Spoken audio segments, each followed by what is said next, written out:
Yo, what's up everybody? It's Coochie back with another video. I hope y'all are doing well. Today, we're going to be talking about Concord and some comic stuff. So, nearly about 2 weeks after Concord being released, it is being shut down. Yes, according to the blog on PlayStation.com, Brian Ellis article says, Concord fans, we've been listening closely to your feedback since the launch of Concord on PlayStation 5 and PC, and want to thank everyone who has joined the journey aboard the North Star. Your support and the passionate community that has grown around the game has meant to the world to us. However, many qualities of the experience resonated with players. We also recognize that other aspects of the game in our initial launch didn't land the way we intended. Therefore, at this time, we have decided to take the game offline beginning September 6, 2024. That's tomorrow. Today's September 5th, and explore options, including those that will better reach our players. Concord sales will cease immediately, and we will begin to offer a full refund for all gamers who have purchased the game for PS5 or PC. If you purchased the game for PlayStation 5 from the PlayStation Store or PlayStation Direct, a refund will be issued back to your original payment method. Customers who purchase from other digital storefronts will also be refunded. Steam Store will refund players who bought the game over the upcoming days. Steam will send confirmation of the refund once it has been process. Epic Game Stores will refund players who bought the game over the coming days and will contact each customer directly to confirm that the refund has been processed. And then for our other retail refunds, for customers who have purchased a physical copy at retailer location outside of PlayStation directly, please refer to the refund process of the retailer you purchased it from to obtain your refund. Once refunded, players will no longer have access to the game. They will keep you updated and thank you again. This dude right here reminds me of the guy from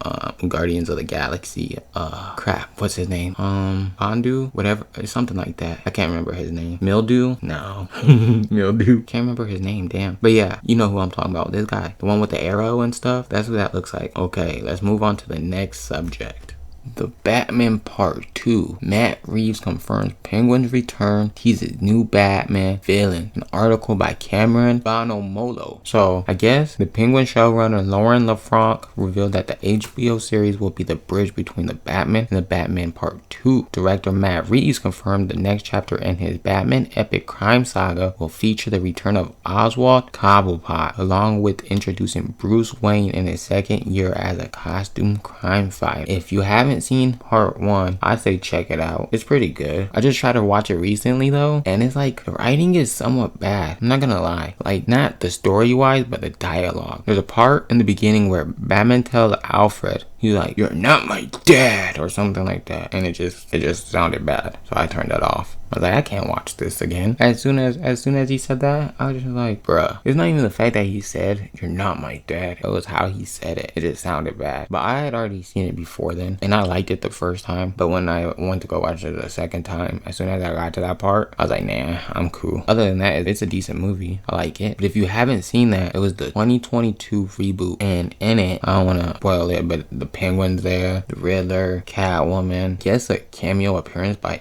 an incarcerated Joker. I don't remember that part. But in an interview for the October issue of SFX magazine, Matt Reeves said Colin would be part of the movie, that he's finishing up the script he's written with Mattson Tomlin. They share the script as they've been going along with DC in the studio, and they're super excited. Reeves said that the Batman sequel is still on track to shoot in early 2025. The Penguin is the entry point into the Batman 2, which is absolutely connected to where we leave things in the series. There are details that actually connect right into the way the next movie begins, and the way that Oswald enters the world as we hand the baton back to Batman, and Batman is on another case, Reeves teased. Reeves then went on to explain that his crime saga spanning films and television series is a meditation on the way Gotham is the way it is. It's such a brutal place, and we're digging for the answers as to why these people's lives are this way. The sequel is going to dig into the epic story about deeper corruption and goes into places that he couldn't anticipate in the first one, and it expands in a way that will show you aspects of the character you never got to see. Rumor is the villain may be Hush. Tommy Elliott's supervillain alter ego was referenced in the first film when Riddler exposed the hush money agreement involving the late Thomas Wayne and the gangster. Spoiler alert. Another rumor of Batman villain is Two-Face, who confronts crime and corruption as Gotham City District Attorney Harvey pretty dent before he's disfigured by a gangster. In the comics, it's Salvatore Maroni, who is referenced in the Batman and will be played by Clancy Brown in the Penguin. One potential villain that can be ruled out is a supernatural terror Gentleman Ghost, who recently appeared in the Unconnected Reeves produced animated series Batman the Caped Crusader. Right here, he's pretty much saying that Gentleman Ghost is probably not gonna come. It says no Diddy. That's not what it said, but that's me saying no Diddy. What the article is trying to say is Matt Reeves' words. It doesn't mean that you won't see characters that people love. That's exactly what we want to do. Gentleman Ghost is probably pushed a bit too far for us to be able to find a way to do, but there's a fun way to think about how we could take characters that might push over into a bit of the fantastical and find a way to make sense of that. Penguin show will premiere September 19th on HBO and Max, and then the Batman Part 2 is scheduled to open in theaters October 2nd, 2026. So in 2 years. Damn, 2 years? Y'all tripping. Tweaking. This one's a quickie, but this article is by Megan Peters at comicbook.com. Naruto makes history as manga auction unloads first printing for $20,000. Yes, you heard me right. $20,000. Taking to social media, Beckett Collectibles announced a first printing of Naruto Volume 1 just sold privately for the historic amount. So officially, Naruto houses the highest selling manga of all time. The practice of grading manga is relatively new, though Western comics are used to the process, which honestly I think is true because I haven't heard nobody grading manga until I read this article. Today isn't the first time I seen this article. I was gonna try to make a video a couple days ago, but I was having issues with recording. I haven't heard of people grading manga. I didn't even think about it.